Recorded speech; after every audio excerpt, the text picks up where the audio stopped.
The Lord be with you. And with your spirit. A reading from the Holy Gospel according to John. Glory to you, Lord. On the evening of that first day of the week, when the doors were locked where the disciples were for fear of the Jews, Jesus came and stood in their midst and said to them, "Peace be with you." When he had said this, he showed them his hands and his side. The disciples rejoiced when they saw the Lord. Jesus said to them again, "Peace be with you. As the Father has sent me, so I send you." And when he had said this, he breathed on them and said to them, "Receive the Holy Spirit.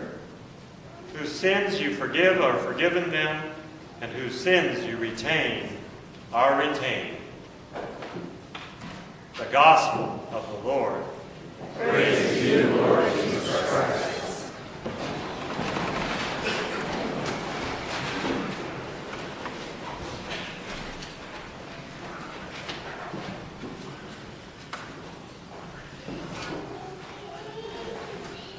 Well, it's me again, 2 weeks in a row. How about that? Today was my real day to preach, but last week, because of Father Clem's injury and whatnot, Father Andy called me and said, "Would you mind preaching this weekend?" And I said, "Well, I can do that." So you have to put up with me. This weekend's kind of a preacher's nightmare, though, because it's the Feast of Pentecost. We had different readings last night than we had today. And in fact, there was an option of 4 Old Testament readings for last night. And we didn't do all 4 of them. We just did one of them and then the epistle. So there's a whole plethora of things that we could preach on. But today, the readings are different. So my homily is going to sound a little different today than it did yesterday. So we celebrate Pentecost. Does anybody know what Penta means? Okay, like Pentagon, 5 or 50. Pentecost, 50. So today is the 50th day of the Easter season. It's also the last day of the Easter season. Okay?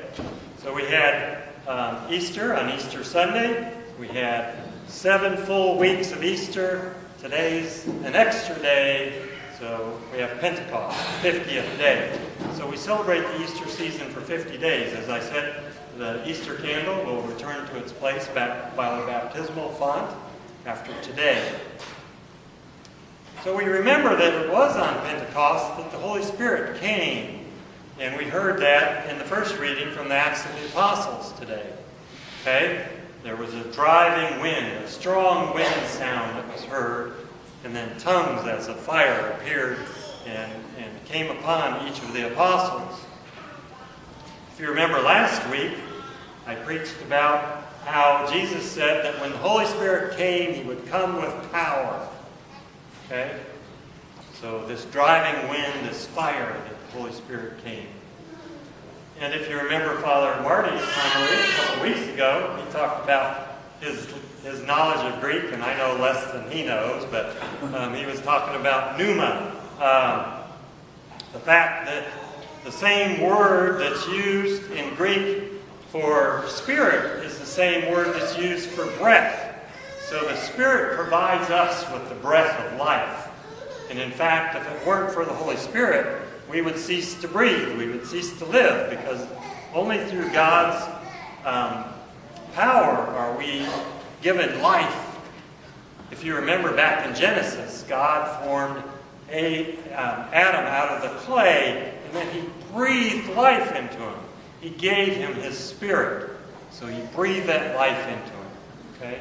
Same word. So the apostles are gathered at Pentecost, and the Spirit comes upon them. It was the same Spirit that Jesus promised he would send once he once he ascended into heaven. He said, "I will send you another, a paraclete, someone to help you." Paraclete is really like a defense attorney, someone, a helper, someone who can help us. Why do we need a defense attorney? Because Satan is the accuser. Okay? Satan accuses us, the Holy Spirit defends us. So it's real important that we understand that distinction. So this gospel we heard today is the same gospel we heard on Easter morning. Exact same one. Jesus comes and he appears and he breathes on them. Okay? He says, receive the Holy Spirit. And he gives them the ability to forgive or to retain sins. So we call this the birthday of the church, because this is the day when the church began, when the Holy Spirit enlivened the apostles and helped them to go out and proclaim the good news. So during the announcements before Mass, I said, who is it that needs to hear this good news from us? We need to go out and proclaim that good news. I've challenged you to ask folks, have you ever thought about becoming Catholic? I've challenged you to invite folks to come to Mass with us. That's all part of our baptismal call, because when we are baptized, the Holy Spirit comes upon us. When we're confirmed, even in a stronger way, the Holy Spirit comes and confirms us. We read about how when the first king, Saul, was anointed with oil, the Holy Spirit rushed upon him. Same with David. When he was anointed, the Holy Spirit rushed upon him. The Holy Spirit has great power. And so we celebrate this day, that coming of the Holy Spirit. But we remember too that through our baptism, through our confirmation, the Holy Spirit has already come upon us. And we have that responsibility then to go out into the world and to proclaim the good news. You notice in the Acts of the Apostles today,